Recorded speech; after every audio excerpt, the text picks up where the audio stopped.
달콤한 말씀, 행복한 하루, 말씀 묵상 시작하도록 하겠습니다. 오늘 우리가 함께 묵상할 말씀은 구약성경 사무엘하 10장 1절에서 19절 말씀입니다.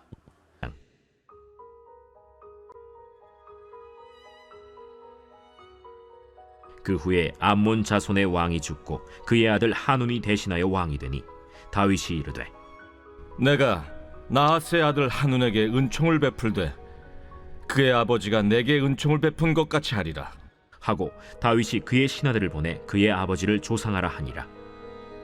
다윗의 신하들이 암몬 자손의 땅에 이르매 암몬 자손의 관리들이 그들의 주 하눈에게 말하되 왕은 다윗이 조객을 당신에게 보낸 것이 왕의 아버지를 공경함인 줄로 여기시나이까?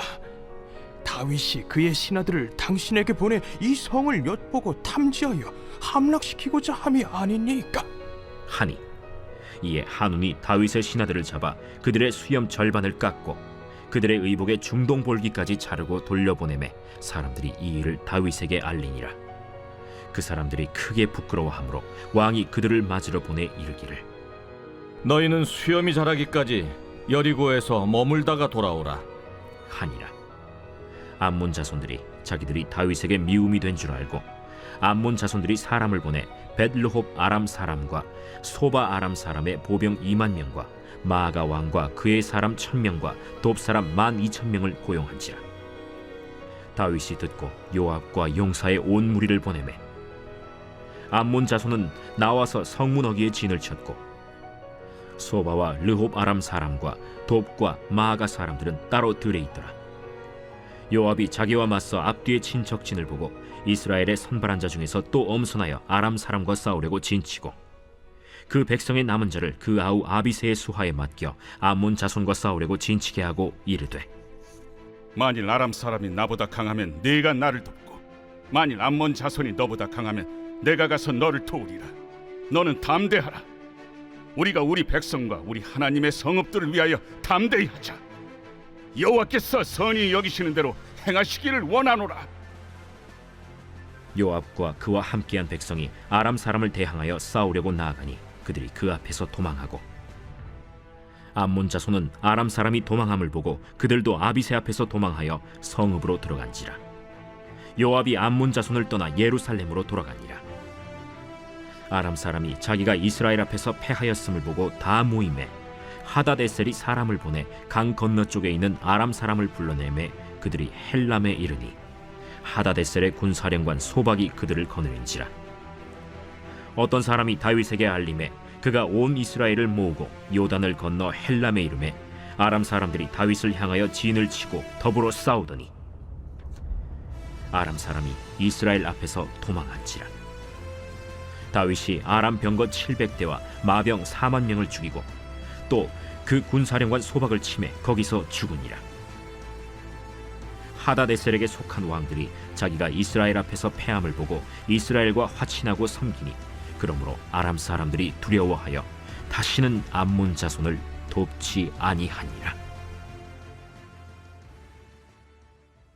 얼마 전에 영국 엘리자벳 여왕이 돌아가셨죠. 그래서 우리나라 윤석열 대통령이 조문차 영국에 갔습니다. 그래서 영국 여왕에 대한 애도를 전했습니다. 국가 간 외교 관계를 잘 하기 위해서는 이런 것들이 이제 필요합니다.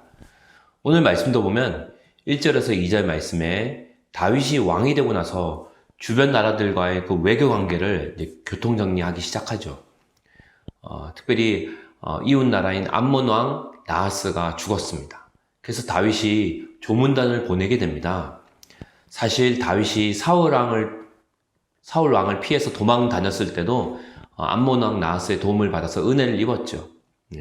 그래서 다윗이 개인적으로도 암몬이랑 사이를 좋게 하고 잘 지내고 싶은 심정이었을 것입니다. 그런데 3절에서 5절 말씀 보면 암몬 왕 나하스의 뒤를 이어 그 아들 하눈이 왕이 되는데 하눈과 그의 신하들은 다윗을 믿지를 못합니다. 그래서 다윗이 보낸 그 사절단 조문단에게 큰 수치를 주게 됩니다. 다윗의 신하들의 수염을 막 절반까지 밀어버리게 되고요.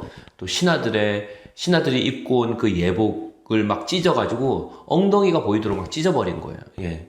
한마디로 이제 암몬이 다윗에게 전쟁을 선포한 거죠. 예. 그래서 6절에서 14절 말씀 보면 암논 왕 한온이 다윗에게 미움받은 줄 알고 시리아로부터 용병 3만 2천 명을 고용합니다. 그리고 다윗도 요압 장군에게 군대를 주어서 이제 출정을 시키게 되죠. 그래서 전투가 시작되게 됩니다.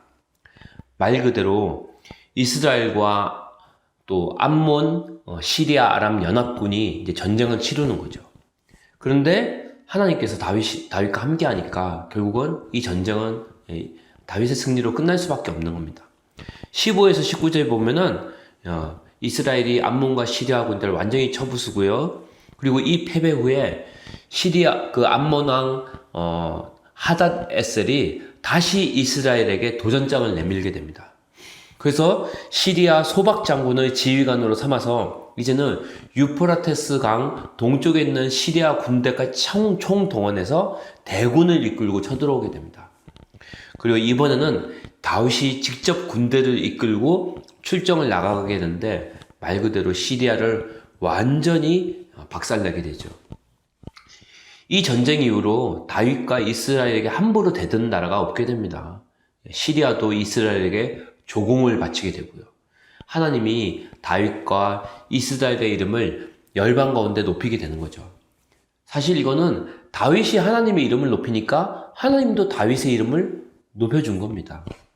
문제는 이렇게 암몬 왕처럼 분별력이 없게 되면 상대방의 자존심을 짓밟게 되고 또 하나님도 두려워하지 않게 됩니다.